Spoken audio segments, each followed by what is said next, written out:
Soy el pastor Juan José Gil. ¿Sabes que en la última semana, el fin de semana, se ha estado hablando en Europa, me refiero a los estamentos oficiales europeos, se ha estado hablando de la necesidad de que Europa se prepare para la guerra?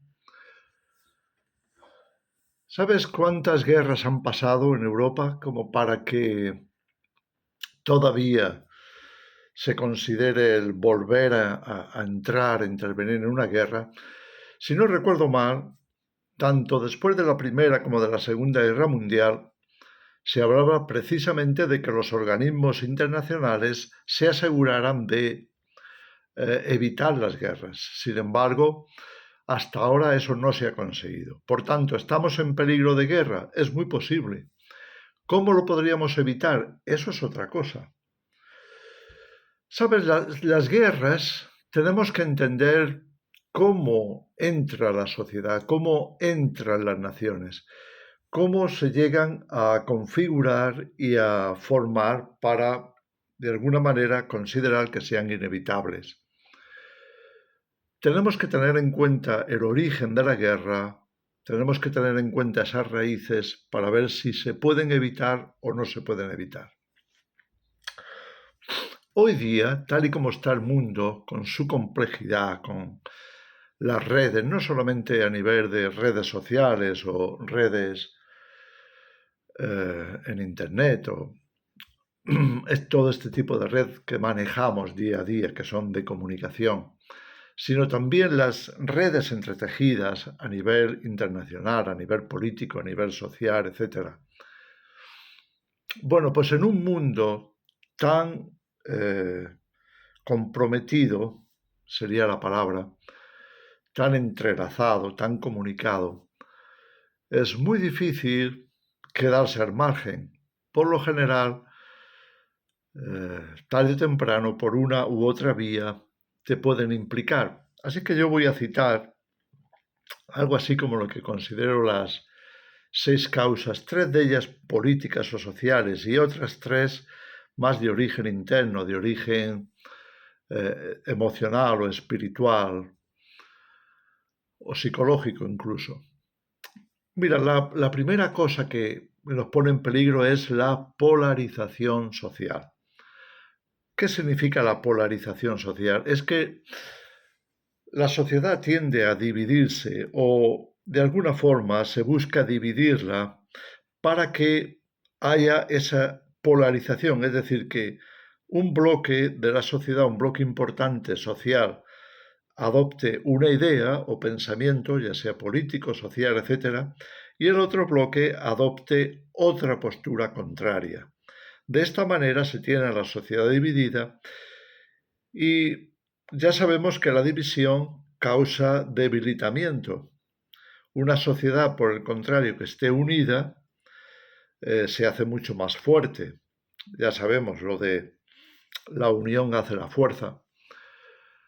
Entonces, por lo general, la tendencia es a que se debilite la población por medio de la división política, división social, división moral, etcétera, división religiosa, etcétera. Entonces, cuando hablamos de polarización social nos referimos a eso, a ver a una sociedad que está confrontada. Si eso se lleva a un extremo, si la polarización llega a ser irreconciliable o se pierde el marco de convivencia, como puede ser la democracia y demás, entonces es prácticamente inevitable que el resultado de esa polarización sea precisamente entrar en un conflicto directo, un conflicto físico, bélico, militar directo. Así que ahí tenemos lo que yo consideraría una de las causas que ha mantenido a la sociedad siempre en peligro de guerra. Por otra parte está el pacto de los bloques.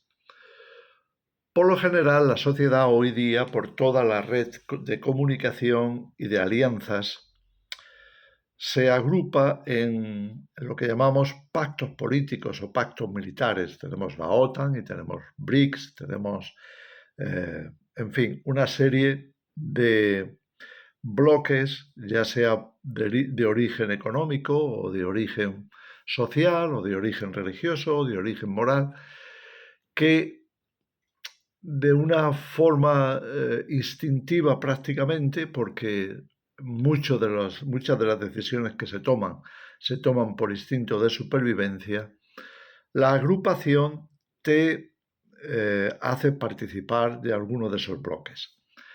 ¿Qué pasa si entre los bloques, como ocurre hoy entre Oriente y Occidente, entre los países de orientación socialista o comunista y los países de orientación más bien liberal o capitalista, qué pasa si se produce esa confrontación? ¿Qué pasa si un país en el que tú estás, por ejemplo, si perteneces a la OTAN y la OTAN entra en conflicto con otro bloque contrario que compite, entonces por pertenencia a esos bloques o a uno de esos bloques, te vas a ver expuesto a entrar en un conflicto bélico. Ahí tenemos el peligro, la ventaja, por un lado, de que la unión te puede hacer más fuerte, pero el peligro también de que un bloque te arrastre inevitablemente a un conflicto bélico.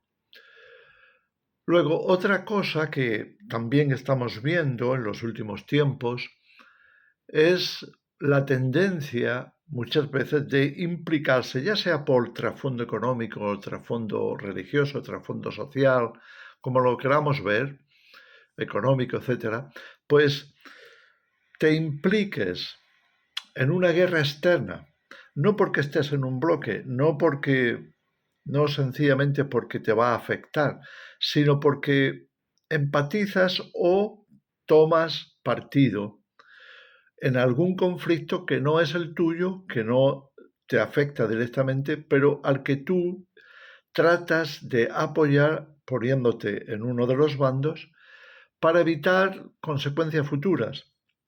Por ejemplo, para evitar después un descalabro económico o para evitar una invasión posterior, una invasión de tipo militar o social, etcétera. Entonces, la implicación en uno de los bloques está pasando ahora, por ejemplo, lleva pasando mucho tiempo entre Israel y Palestina, pues la tendencia es que unos países se pongan de parte de un bloque u otros de otro. Pero lo mismo pasa entre el conflicto de Rusia-Ucrania o la OTAN-Rusia, o, en fin, si analizamos muchos más, veremos que siempre o países de alrededores o países con intereses entrelazados van a implicarse en conflictos externos al país. Así que por ahí viene lo que consideraríamos el tercer factor o la tercera amenaza de que un país entre en guerra. Luego, después de estos tres puntos, yo tocaría lo que podríamos considerar, lo he dicho antes, los orígenes o raíces, no tanto de tipo económico, de tipo social o de otros tipos, sino más internos, más de tipo moral. Por ejemplo, cuando una sociedad tiende a la degradación moral o degeneración moral, se debilita. La tendencia es a debilitamiento. ¿En qué? En las convicciones, en los valores, en, en todo aquello que ha sido o ha formado parte del fundamento moral y por tanto social o de convicciones o incluso religioso de un país. Entonces, cuando se produce ese debilitamiento, uno también queda expuesto a otros posibles frentes que compiten y que quieren conquistar ese territorio. Las guerras religiosas, por ejemplo, han formado parte de este origen distinto, moral, que estamos considerando. Por supuesto, los debilitamientos morales no vienen solos. Digamos que la población se puede degradar también en otros sentidos, se puede deprimir, por ejemplo. La degradación o debilitamiento, en este sentido emocional, en donde la sociedad parece más frágil, donde se han perdido ciertos valores como la disciplina, la fortaleza interior, la resiliencia. Cuando todo eso falla, también la sociedad se debilita y se expone a que haya otros factores de tipo social, como puede ser migración u otros factores, que tomen el control y se puede llegar a la violencia, se puede llegar al enfrentamiento. Entonces ahí también tendríamos un conato de guerra, tendríamos un factor más que nos involucra en ello.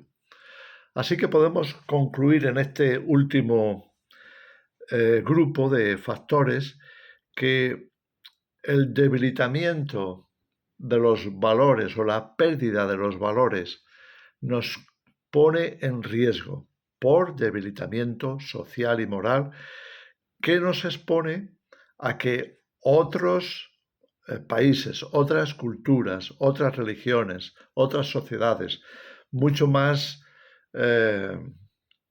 comprometidas con sus valores, mucho más adiestradas o mucho más adoctrinadas o como queramos verlo, más fuertes en este sentido, pues intenten tomar el control, intenten extender su dominio, ya que siempre la extensión de la conquista se supone que vaya a fortalecer a un país, ya que se va a beneficiar de los recursos del otro o va a crear algún tipo de pacto que le beneficie por fuerza. Estamos hablando de guerra, estamos hablando de poderes que a la postre son poderes militares que se van a enfrentar y que van a causar este tipo de problema, de cambios, etc. Bien, pues ahí tendríamos un resumen, diría yo, de lo que son los factores. Ahora bien, la gran pregunta es, ¿cómo te preparas? Porque se dice, Europa debe de prepararse para la guerra. Pero nos preguntamos, ¿qué hacemos? ¿Cómo lo vamos a hacer? ¿O qué habrán pensado los gobiernos para hacerlo? ¿Vamos a ser liderados para una preparación? ¿Vamos a tener que buscarnos cada uno la manera de prepararse, de cómo superarlo, de cómo evitar la pérdida o las pérdidas, empezando por la vida propia? ¿Cómo lo haríamos? Bueno, pues depende de cómo nos planteemos el futuro. Si nos planteamos que no nos vamos a implicar, es decir, no nos vamos a ver envueltos, ¿cómo lo vamos a hacer? Entonces, lo primero que tenemos que pensar es en la salida, la despoblación del lugar de origen, es decir, tienes que emigrar, tienes que salir.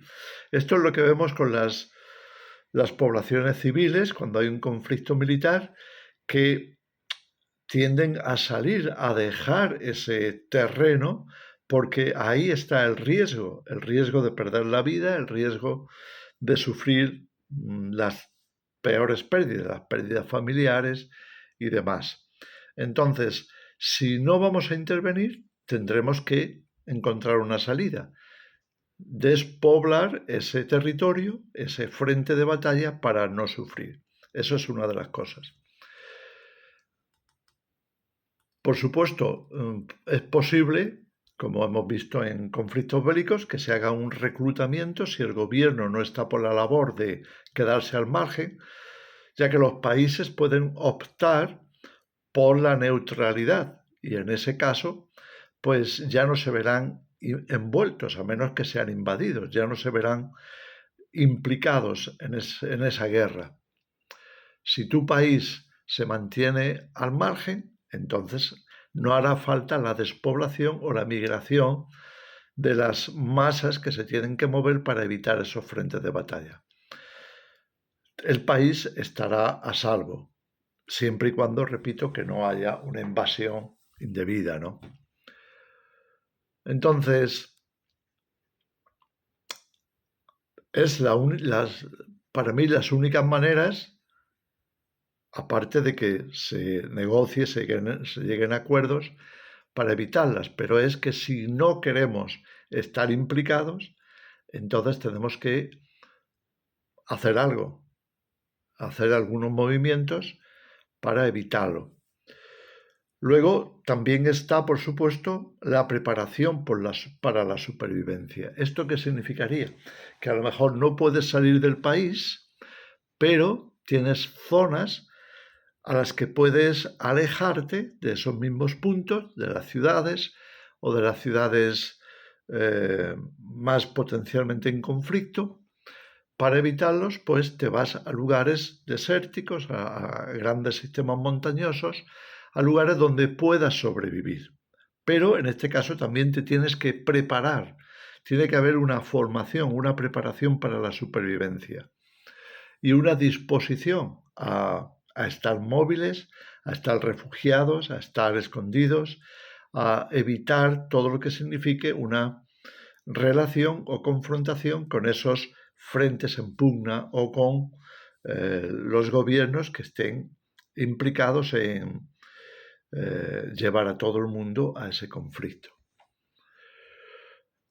Pero ¿qué pasa si no lo puedes evitar? ¿Qué pasa si tienes una edad, por ejemplo, militar, no te has podido ir?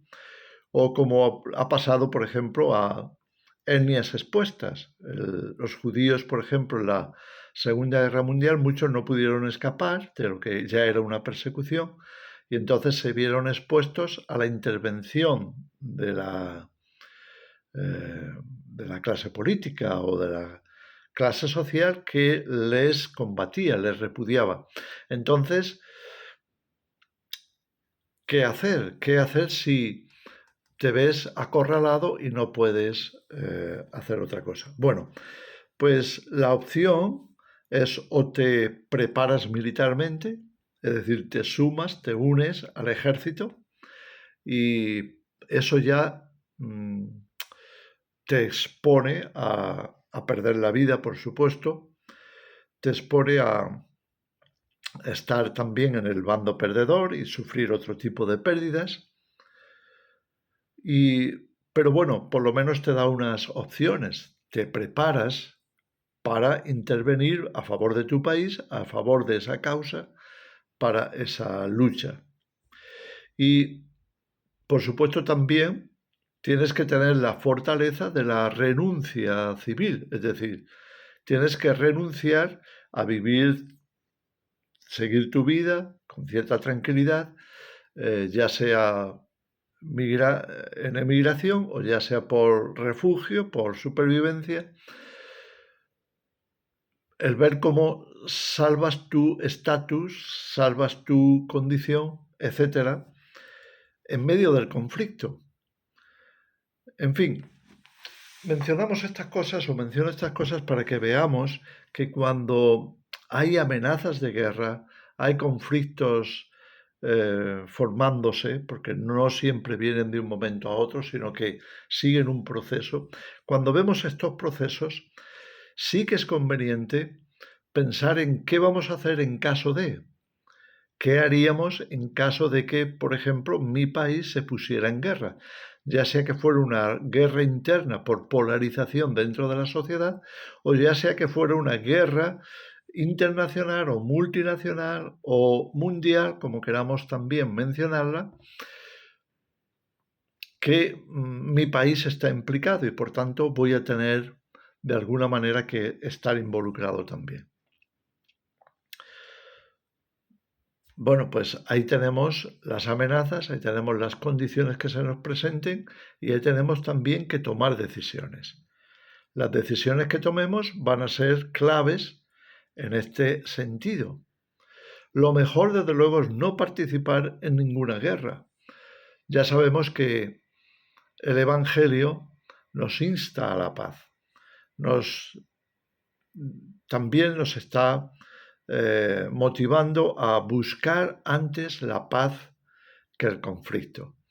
No a toda costa, una paz en la que lo pierdas todo, sino no te merezca la pena, no una paz para ser esclavos, pero sí una paz negociada, una paz en la que las partes estén dispuestas a ponerse de acuerdo. No siempre ocurre, y no siempre se llega a eso. Por tanto, yo diría, hay que mencionar estas cosas, hay que considerarlas y hay que pensar en qué haríamos, cómo prepararnos. Bien, esto es lo que quería dejaros hoy como reflexión por las voces, ya sabemos, que se oyen cada día más, de guerras, rumores de guerras, posibles guerras, todo esto que conocemos como el principio de dolores de una etapa final de la historia que nos está conduciendo a una crisis enorme. La Biblia habla de esta crisis como la que no había habido nunca antes ni se repetirá. Por tanto, tenemos que considerar eso también. Nos estamos acercando a tiempos muy peligrosos y tenemos que tener muy en consideración cuál va a ser nuestra posición, nuestra actitud o nuestra implicación en todo este asunto. Nuestras decisiones contarán. Que el Señor os bendiga.